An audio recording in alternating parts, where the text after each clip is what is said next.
Hey guys, David here. So I'm just gonna show you how to tie a quick squid rig. So I'm just using P-line 20-pound fluorocarbon. You guys can see that. It's like 20 bucks for the spool. So to start off with, tie a little surgeon's loop on the bottom. We want to make sure it's big enough to fit your bank sinker, whatever sinker you might be using on the bottom.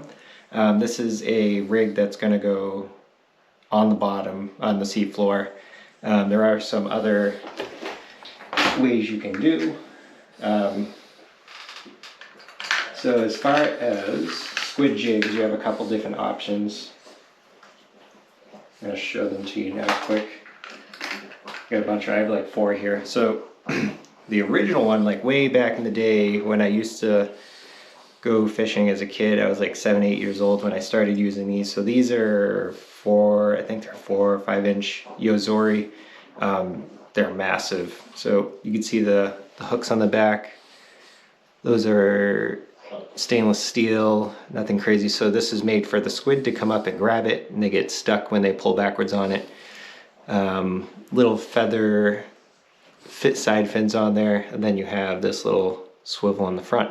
So that's choice A. Choice B, these are a smaller version of what I just showed you. This is a Yozori, little tiny lure. I believe this is like a 2.5 inch lure.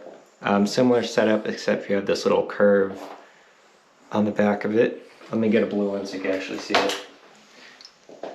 So little curve on the back, little side fins that are feathers, and there's this little tiny lead weight in the front. It's only a couple grams. Same setup on the back. And then instead of the swivel, you have this little eyelet that turns. Actually, it is a swivel, but it's deeper embedded into the nose of the lure itself. Option C, you have this little rig right here. So this is just an epoxy rig right here. So this you could actually just tie direct to your line. I would use a little bit of leader, like 10-pound test or 8-pound test or whatever, and then swivel whatever you want, put it to your main line. This is slow, very slow sinking, and these actually are really good. The squid will grab these on the way down. Some nights are just very finicky and they do not bite in the bottom for whatever reason. Sometimes there's fluke, scup down there and they come close to the surface. Option C. Let's see. And one of my favorite go-tos when they are really finicky, or even when they're really aggressive and they're all over the place, you have this thing right here. I bought this in France, but they have them over here. This is I think it's a Yamashita, or is it a Yozori? It is a Yozori. It's a 1.8 gram Yozori. This is a slow sinking. This has this texture on it. I forget the name of it, but you can see that it's very rough. It's more lifelike, I guess. Looks like scales. So this, again, you can just tie it to a leader and then to your main line. Use really light main line when you fish for squid.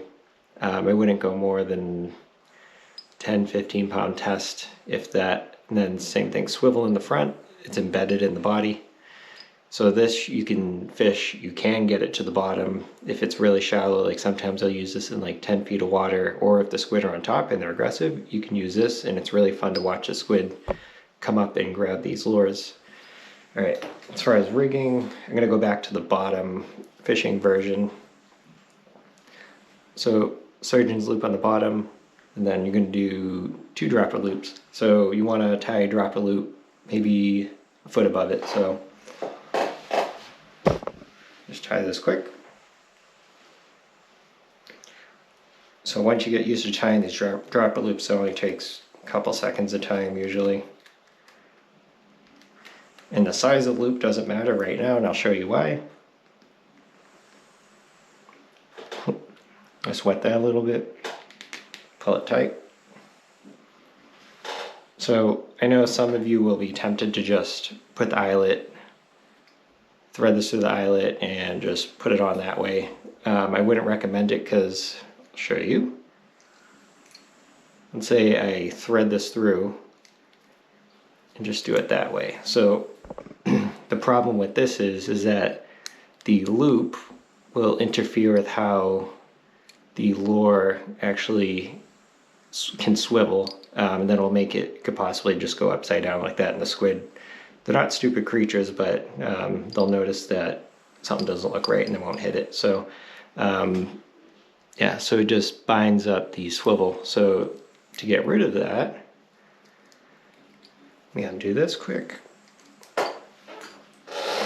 So make sure your dropper lid is, you tighten down on that. Take your scissors, and you want to snip one side of the dropper loop. And I usually leave like a 1/4 inch or so, like that. So here's what you got. You have sinker end, main line, and then you have this side piece right here of leader material.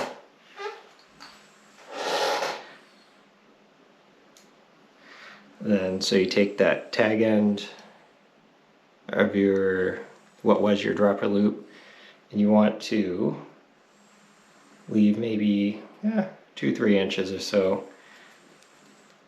and you can do an improved clinch knot, whatever knot you may want. I just like this one because it's quick.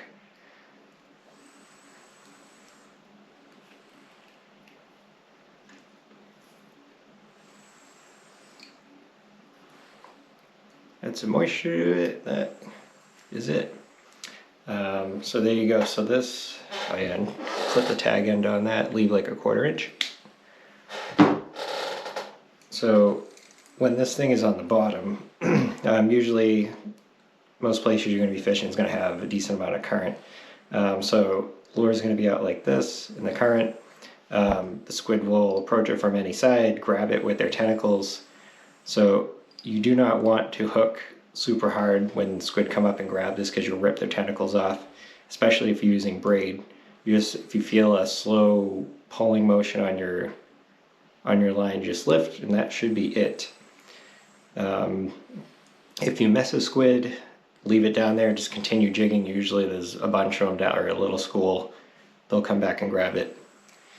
And then continuing on with the rig, so you got your bottom piece right there, bottom setup, and then another, I'd do like maybe another 18 inches, do another drop loop, same thing, tie it off, and then you do, you could do another surgeon's loop to attach it to your snap swivel, whatever it is, to your main line. So I wouldn't go, as far as your main line, I wouldn't go heavier than 15-pound test. I usually use 10.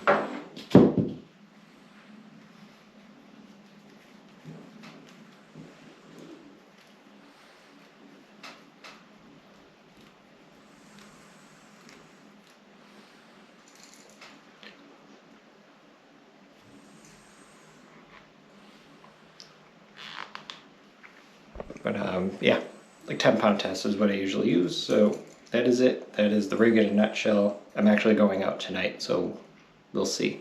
As far as lighting, you do need a spot that'll increase your success to catch these squid. I find old-fashioned halogen lights work better for some reason. I don't know why. I do have a generator that I bring with me that I use a Home Depot light setup with LEDs, and after a couple of years of using it, I still am leaning on the sides of halogen lights work better. If you just let me know what you think in the comment section, I'm curious. And then you could also use a car battery, 12-volt car battery with halogen light, but if you're worried about length of time of fishing, I would go with an LED. Yeah, that's really it. Just keep it simple. Squid aren't usually too hard to find, especially May. I've caught them as early as middle of April is usually your best time, because there's nothing chasing them around like stripers or a scup or fluke or that type of thing. And once you start rolling into June, it is a little bit harder to find them. Yeah, so I'm gonna get out tonight. I'm gonna show you some squid fishing. Alrighty, boys and girls, so we are squid fishing right now. So I got my generator set up. This is a little Honda. It's 1,000 watts, 1,000 volts, whatever. Have my LED light, and we're in about 15 feet of water in Rhode Island right now. And just gonna let this thing hit the bottom. Actually felt like a fish already hit that. Yeah, just let it hit the bottom and then slowly jig up and down. Just gotta make sure. Yeah, something, I think a scup or something hit it on the way down. And this is all you're doing, jig up and down, and that's it. Like every 5 seconds or so, just give it a lift. Yeah, so when you, oh yeah, it's a striper. There's a striper right in front of me cruising around in the light. So just get your rig down to the bottom. I usually start at the edge of the light and work my way towards me. Just give a good lift every, yeah, like every 2 to 5 seconds. And that's it. And then you don't want to set the hook on these things because you'll rip the tentacles right out and you'll miss them. And as far as the color of the jigs, I usually start with pink. I've never had it fail me, so. But some people swear by blue, green. I'm just gonna stick with the pink. There's one right there. Ooh, striper almost grabbed it. All right, so this right here is a little lollygo squid. That's a tiny one. I'm gonna be using that one for bait. So when you want to take them off the hook, you just turn the hook upside down and they fall off. And I'm just going to let you guys know, if you grab one of these off and it turns and grabs your hand, they do have beaks in there and they will bite you, and it hurts, it sucks. Alright, so we got one for bait. Yeah, I was down in Newport, but it just wasn't working out. There's too many stripers down there. Oh, I just had one. Just had one.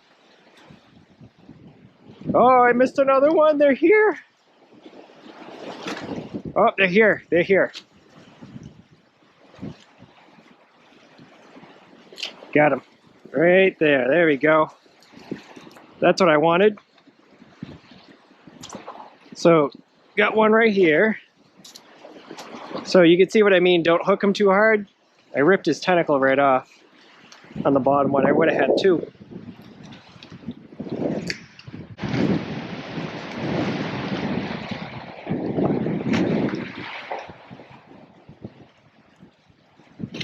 Yep, they're down there. It's just another one.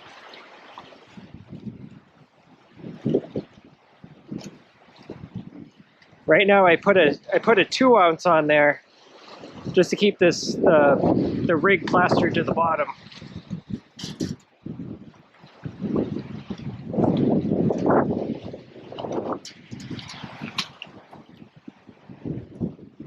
I can't describe to you how windy it is right now. It's nuts. And the tide was almost up on the street earlier.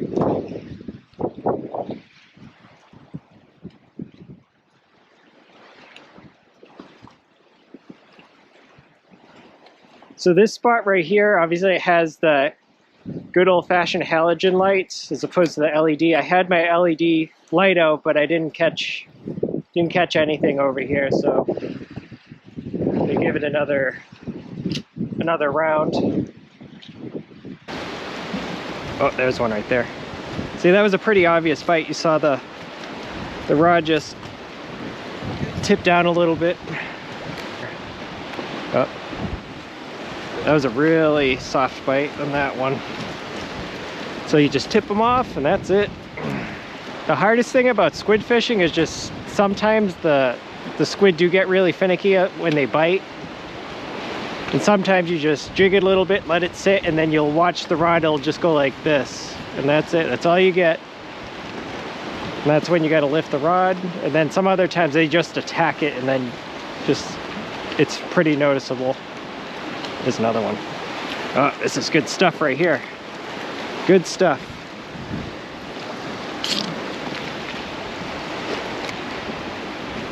There's one right there. There's just a very slow pull, very faint, but these squid aren't that big.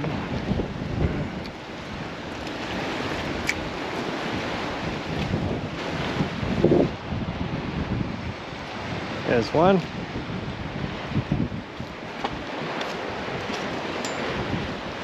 Get back down there quick. Yeah, so the water is screaming through here, so if you get a bite, you want to get your squid off quick and get back down there.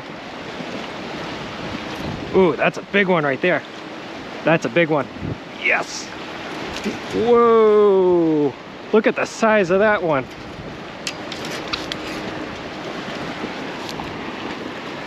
That's a nice one right there. You guys can see that. So he just grabbed it with those two front tentacles. So those are the ones they'll shoot out. They have two long ones and the other 8 are short. Yeah, that's a big one right there. I wear a size 12 shoe. That's a nice one. That's a bite right there. Yeah.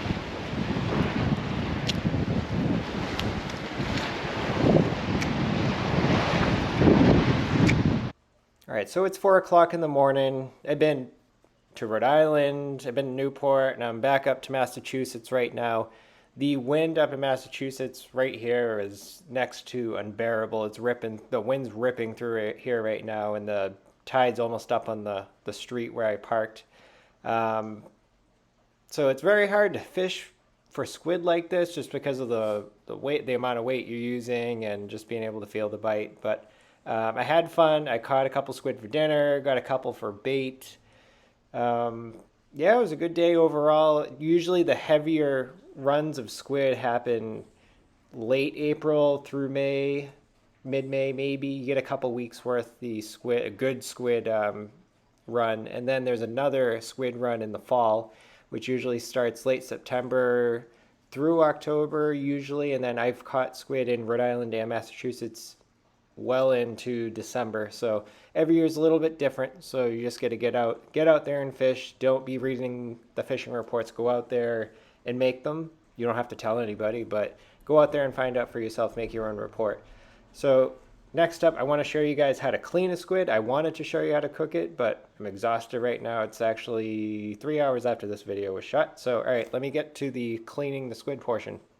All right, guys, so this is one of the squid I caught last night, pretty good size. So I'm going to show you quickly how to clean this thing. So you want to take this skin off right here where all these chromatophores are. This is those dots you see on the outside of the squid. That's actually a very thin layer of skin, as you can see, that pulls right off. So what you want to do is, so if you're just using the mantle to get the skin off and break this thing down, you just take it by under the undersides of the fins on both sides, squeeze, and you'll feel you gotta squeeze pretty hard. You'll feel the fins separate from the body. I know it sounds gross. And then you'll lift up on those. And then you'll actually start separating this way, and you can see this membrane, this skin right here coming off. So you could pull this. And then that slides right off like that. And then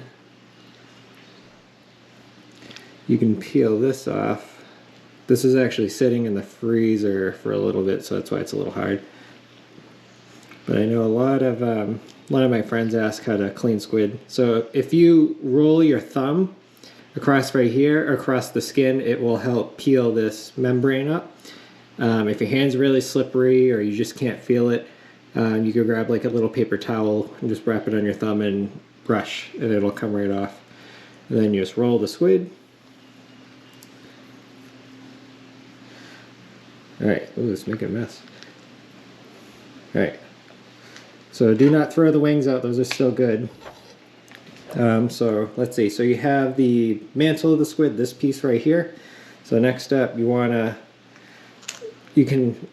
I like to do is, so they have this, it's called a pen right here. It's essentially their spine, but it's more like cartilage. So put your fingers in the mantle to the sides, press in, and then go like this, and then it'll actually expose this quill. This one's being a little finicky because it was in the freezer. So if it's not coming out and you don't want to, these things, they do break and it's a pain. So just run your finger down the top edge between the quill and the, see, it broke. Yeah, like if it's a pain to get out, like if you pull it out of the freezer a little too early, like I did, it won't come out though.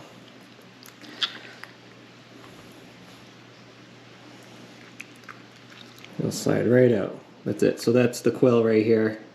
Kids use these in grade school to write with. They'll actually use the ink and do all that. So next up is, oh, by the way, that quill usually comes out, like I said, this was in the freezer. So next up, run your fingers inside the squid, pull, and then just pull very gently. Don't use your fingernail, use the sides of your thumb, sides of your fingers, pull. It's actually full, this is all eggs, so it's a good sign for up here. So there you go, you have the mantle itself. Let me grab a thing of water, hold on. Alright, so I just gave that a little rinse off, and if you hadn't noticed, cleaning squid is messy. So I just rinsed the mantle off, so you still have this goober in there. I don't know if you guys can see it or not. So if I give it a squeeze, it's like this, there's still eggs in there, part of the organs are still in there. So if you cook this squid, like you do a stuffed squid or whatever, and you leave that stuff in there, it's a noticeable difference in taste. So you want to try and get that out of there. So what I like to do is knife, cut. You don't really eat this anyway. It's such an insignificant amount of food. So, so with this, I'm OCD about this stuff. Sorry. So put your thumbs inside. And you just turn it, and it really helps clean out the inside of that squid. And then you can, as you finish one level, you can actually pull the squid, the mantle down on your fingers, and it helps get rid of that gunk in there, and it will be really nice and clean. You spend all this time fishing for you, might as well do your best to make sure they taste the best. So, all right, and then this last bit down at the end, you can actually just squeeze it, run your hands down it. See, that came out. So yeah, that stuff it, like I said, this any organs left behind, membranes, it makes a difference in the taste. So see, all this is what just came out of the squid. So you don't want to leave that in there. So this, you can stuff the squid. You can cut it into rings. I'm going to be cutting this into rings, so you don't want to cut them too thin, too thick. So this edge right here of the mantle, the front edge, this is really thin. So if you're making like squid rings or something like that, you want to cut this a little bit thicker. This will be like about 1/2 inch or 3/8 of an inch. Then actually we'll just do 3/8 of an inch down because this is a bigger squid. This is for anything where you need to ring up some squid.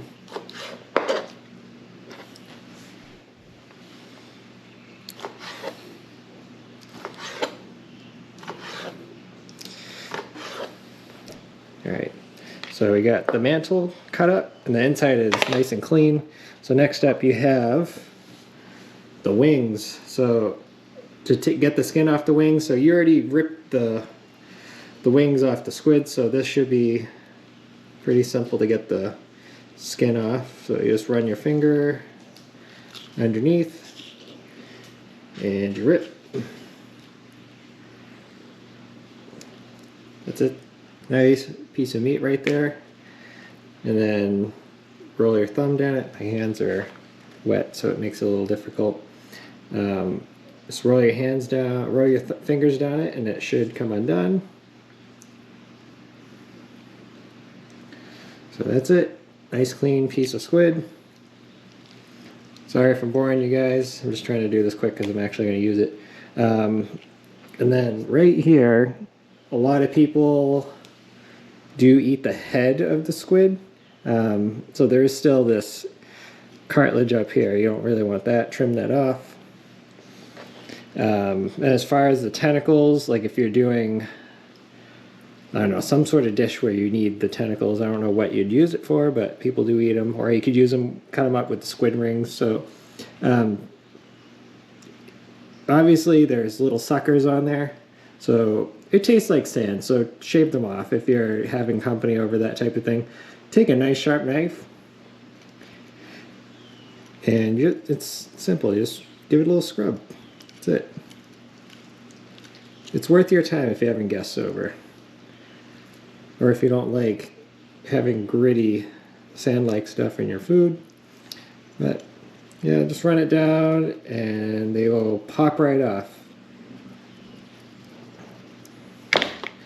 So let's see. I'm just going to show you what that looks like quick. Perfectly clean. Alright, so you do that to all the tentacles if they're large enough and worth your time. And then, obviously, cut this section off. Junk. I keep all my squid parts for chum, so if you want to do the same, you can. Give this a little wrench. Alright, so lastly, there's a beak in here. So you just put your finger, I don't know what that was, put your finger to the side. You'll feel this sphere-like thing in there. Put your fingers to the side, squeeze, and you'll get this. So this is the beak right here. This thing hurts if it grabs you. So I remember when I was a little kid, I grabbed a squid by the head, and I think it was my first time out fishing for them, and he turned around and he grabbed me, and it is not pleasant. So here's what you're left with. Sorry to waste your time. So got wings. Try not to waste anything. You got your rings,